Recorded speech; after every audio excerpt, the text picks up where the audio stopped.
I was asked to talk a little bit about why or what's like to work for Mr. Gates, and I can summarize very quickly. In terms of what's like, it's challenging, it's stimulating, and also fun. So I'm going to explain to you why. I will tell you a little bit about, by over the years getting to know.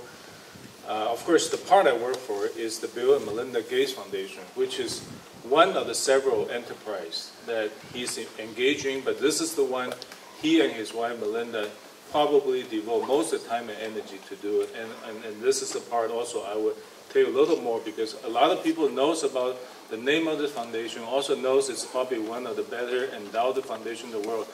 But very people actually really knows what we do and how we do it. So this is why I think it's exciting and fun and challenging. Everybody knows Bill probably can be viewed as maybe one of the most successful capitalists or entrepreneur. And so now he is spending almost a good part of his time as a philanthropist.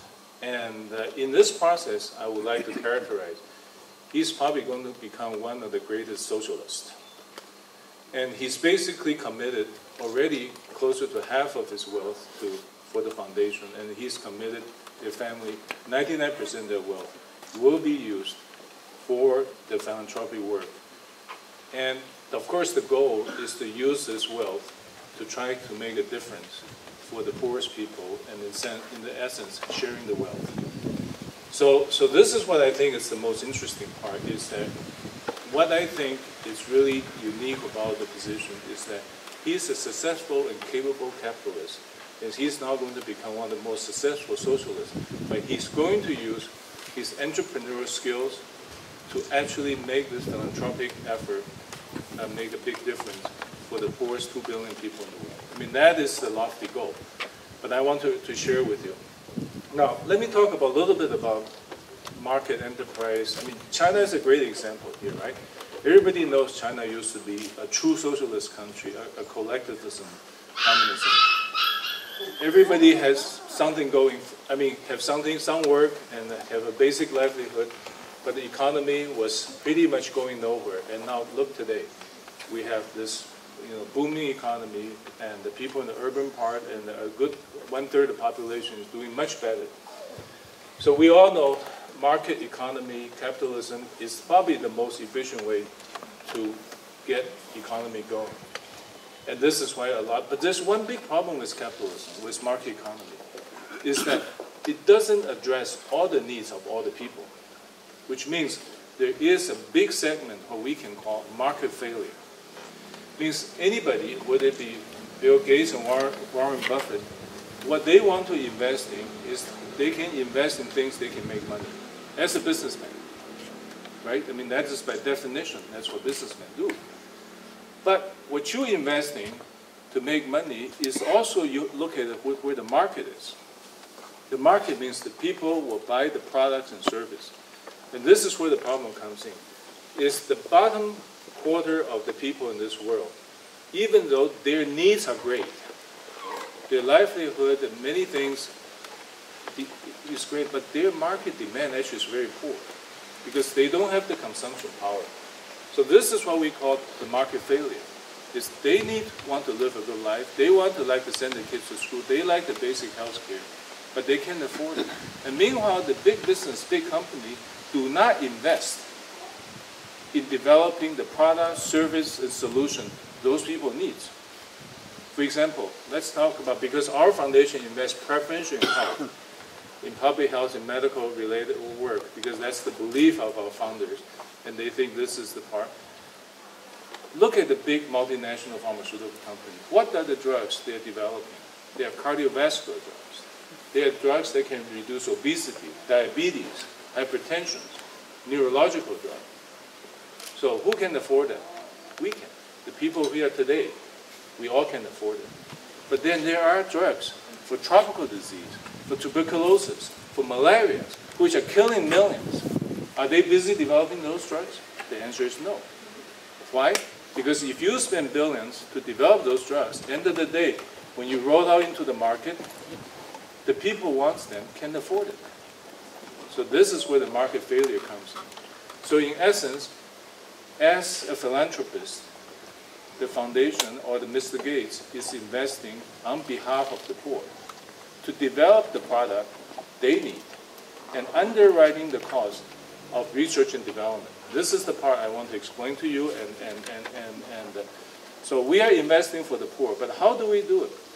Because one of the more expensive parts of many of those products and solutions that we want to develop is the upfront invention, development, and research. And that is the part that we are investing. And then once the product can be developed, we look for partners, private sectors, enterprise, who can produce them at much lower cost, because the most expensive part is paid for, and then just the production and distribution is much lower, then the product can potentially be used. I would like to give you a couple examples how we work. One example actually happened here in China that I'm involved with. There's a company in Chengdu makes vaccine called Chengdu Biological. About 10, 15 years ago, they themselves already developed an interesting vaccine called Japanese encephalitis vaccine. Now, this is a disease mainly affects Northern and Southern Asia and Southeast Asia. When the season comes, it probably every year in China only kills a few hundred people. But it's a dangerous disease. And in the Southeast Asia and India, it kills a lot more people. They already had a good construct, but the product is not good enough. It's not good enough to go international. It's not good enough, and it's not safe enough. So with about a $5 to $6 million assistance, we help them make this a safer, better product with the understanding this product can only sold to the other countries based on cost of good, which means how much you make to make it, plus a percentage of profit. And this became successful about 3 years ago, now became the world's best used Japanese encephalitis vaccines in the world. And do the foundation buy the vaccine for other countries? The answer is no. The countries actually see this is a good product. At 25 cents a shot, the biggest order actually came from India, which is a rival in terms of vaccine industry. Related story, example I want to give you is something is even more ambitious. There is a vaccine called pneumococcal vaccine. Pneumococcal is a bacteria causing pneumonia, as well as meningitis. In Africa, under-5 mortality is still quite high. It's over, many countries, over 100, it's almost 10%. Among the childhood mortalities, about a quarter of them is due to pneumonia. But not all pneumonia is caused by pneumococcal bacteria. A lot of them due to virus. But it's probably account to a quarter of the pneumonia in African and the poor countries. So it's a big burden. This vaccine is already developed. It's been used in the United States for over 15 years. It's been used in Hong Kong and the rich part of China where people can pay for it. But do you know how much that vaccine costs per shot? You need 3 shots. $100. But do the children in the United States, in UK, need this vaccine? How much life do we save there? Very little. But we love our children. We will give them the best. So we pay the $300. But meanwhile, the total number of lives we actually save in the Western countries is limited. But if we can use this in Africa, we can actually save about 800,000 children in a matter of 3-4 years' time. Almost 1 million. But how do we go about making this $100 vaccine affordable? The richest foundation, the richest government can never afford to buy it.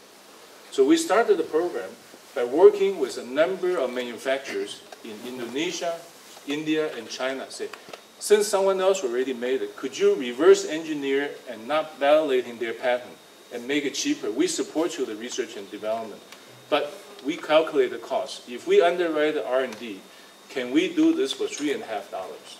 Several companies signed up. But tell you the best story. When those companies signed up, the company are selling for the $100 came to us. Say, we will give to you for $3.50. So instead of waiting for 6 years, we are now distributing this in Africa. Started end of last year. This is how we do our business. is leveraging, influencing, support, underwrite the cause, invest for the poor. Now, I just want to tell you a couple other things, is that people, of course, think because this is one of the wealthiest men, so therefore the sheer financial power must be what they do. What this foundation is different is that all the things I just described to you is that we run it like a business. We run it like an enterprise. We have timelines, we have accountabilities, and Mr. and Mrs. Gates themselves run the business hands-on. They participate in the planning strategy. So it's not just saying, here's the check, hire a couple of smart people, run it like a manager. They are hands-on. So they contribute time and energy to it. Another thing I want to sort of tell you toward the end right now is that we don't just use our funding and finding good partners and investing in valuable products and solutions in health and agriculture. Because Mr. Gates is a very well-known, famous person. In some countries, he's better liked than others. In this country, just so happened in China, he's extremely highly regarded. And we leverage on the voice, leverage on the influence. This T-shirt I'm wearing, most of you don't know what it says. Some of you do. Actually, it's a very simple message. It's in Chinese, it says, 被吸烟,我不干. What does it mean? It means actually saying, this is for non-smokers to refuse to be bothered by smokers' smoke, saying, forcing me to smoke, hell no, in essence.